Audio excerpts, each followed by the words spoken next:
অনেক বড় একটা ফ্যাসিস্টের অংশ আমাদের সরকারের ভিতর, আমাদের রাজনৈতিক দলের ভিতর, আমাদের প্রশাসনের ভিতর কিন্তু রয়ে গেছে। আমাদের এখন এটা আমরা কি করলাম, এটাকে এক জায়গায় রেখেই আমরা নির্বাচনের ঘোষণা দিয়ে দিলাম। নির্বাচনের আপনারা দেখেছেন আমি একদম উচ্চ কণ্ঠে বারবার বলেছি এই নির্বাচনের তারিখ ঘোষণা করা গৃহযুদ্ধের ডাক দেওয়ার সময়। এখন সরকার যেহেতু চেয়েছে যে নির্বাচন হবে, আমরা আসলে নির্বাচনের পক্ষে। তবে ফ্যাসিস্টকে কিভাবে সর্বোচ্চ চাপে রাখা যায়, আপনারা তো এখন আর অত কিছু করতে পারবেন না, যেহেতু আমরা বুঝেছি যে আইন শৃঙ্খলা রক্ষাকারী বাহিনীর ভগ্ন দশা আছে। সরকারের ভিতর যারা আছে তারা কোনো না কোনোভাবে ফ্যাসিস্টের দোসর হয়ে আছে, কোনো না কোনোভাবে দলীয়করণ হয়ে গেছে। আমরা শুধু ডক্টর মোহাম্মদ ইউনূস সাহেবকে একটু জিজ্ঞাসা করব, একটু বলতে চাইবো, পরামর্শ দিতে চাইবো, কম মানুষের প্রাণহানি করে আপনারা নির্বাচনটা এগিয়ে নেন। সেটা দুইভাবে হতে পারে, একটা বিভাগীয় পর্যায় থেকে নির্বাচনটাকে তুলে নিয়ে আসতে পারেন, আর একটা হতে পারে যে আপনারা এই 1-1.5 মাসের ভিতর বেশ কয়েকটা অভিযান পরিচালনা করে থানা থেকে লুট হওয়া অস্ত্রগুলো উদ্ধার করতে পারেন, সীমান্ত দিয়ে যেসব অস্ত্রগুলো বাংলাদেশের ভিতর ঢুকেছে অবৈধ অস্ত্রগুলো উদ্ধার করতে পারেন। আমাদেরকে একটা স্বস্তির জানান দেন, আমরা যেন আশ্বস্ত হতে পারি, মুখের কথায় না, কার্যক্রমে যেন আশ্বস্ত হতে পারি না। দেশটা এখন মোটামুটি নির্বাচনের একটা পরিবেশ তৈরি হয়েছে, তারপরে আপনারা নির্বাচন দেন। আমরা নির্বাচনের কথা এই জন্য বলতেছি, কিন্তু হাদি ভাইয়ের মতো আর কেউ মিনিমাম যেন সাধারণ একজন মানুষেরও জীবনে নির্বাচনে না যায়। আমরা তো ভোট দিতে যাব, আমরা তো নেতা হচ্ছি না। আমরা যেদিন নেতা হব সেদিন দেখবেন আপনাদের চাকর বাকর হয়ে গেছে। যারা নির্বাচনটা করতে চায়, আগামী দিনের কর্ণধার হতে চায়, তাদের কাছেও একটা রিকোয়েস্ট করবো, আপনারা রাজনৈতিক যে প্রতিহিংসাটা আছে এটা একটু পরিহার করেন।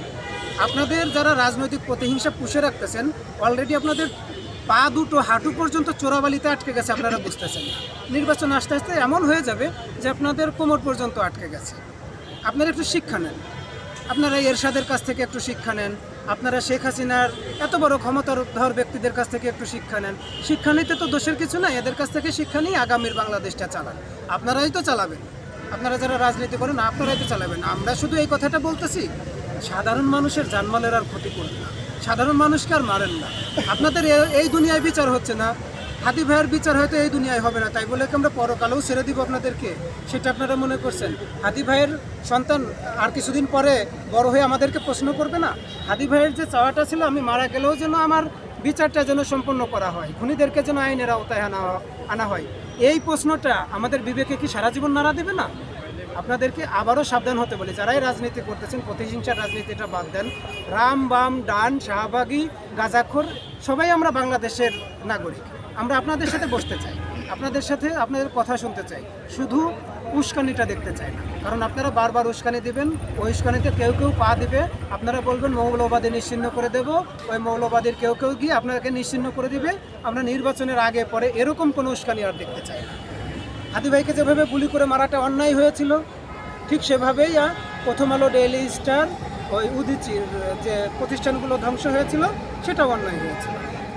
যে অন্যায়টা করার সুযোগ, হাদি ভাইকে মারার যেভাবে সুযোগ করে দেওয়া হয়েছে, এই অফিসগুলো ভাঙচুর করার, অগ্নিসংযোগ করার সুযোগ করে দেওয়া হয়েছে।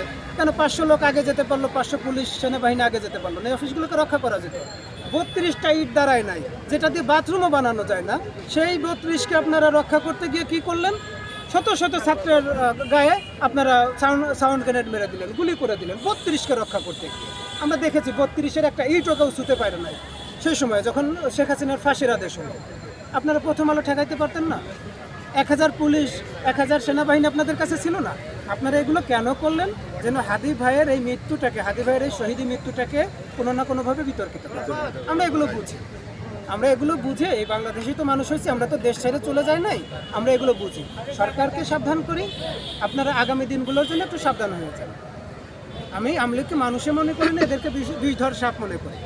আপনারা যদি এদেরকে পোষ মানাইতে না পারেন, বিষ দাঁতগুলো ভেঙে দেন। না হলে কি হবে, আমরা যখন পায়ের নিচে ঘাটটা পাড়া দিয়ে ধরে রাখবো, তখন আবার এটা মব হয়ে যাবে।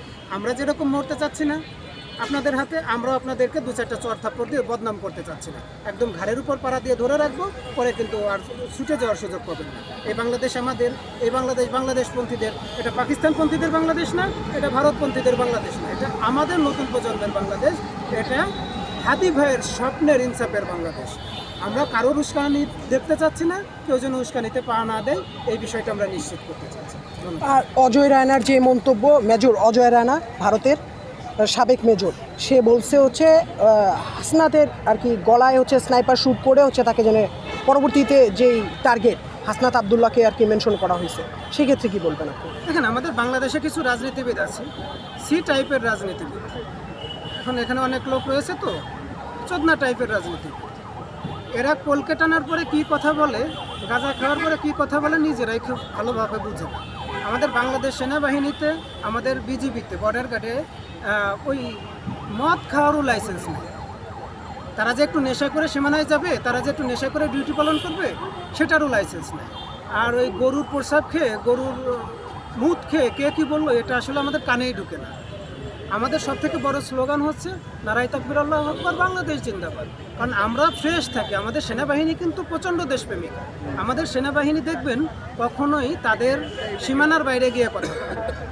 ওই গরুর মুত খায়, গরুর প্রসাব খেয়ে কে কী বলতেছে, এটা এখন আমাদের আমলে নিতে হবে? পারলে করে দেখান, আমরা তো রাস্তায় আছি।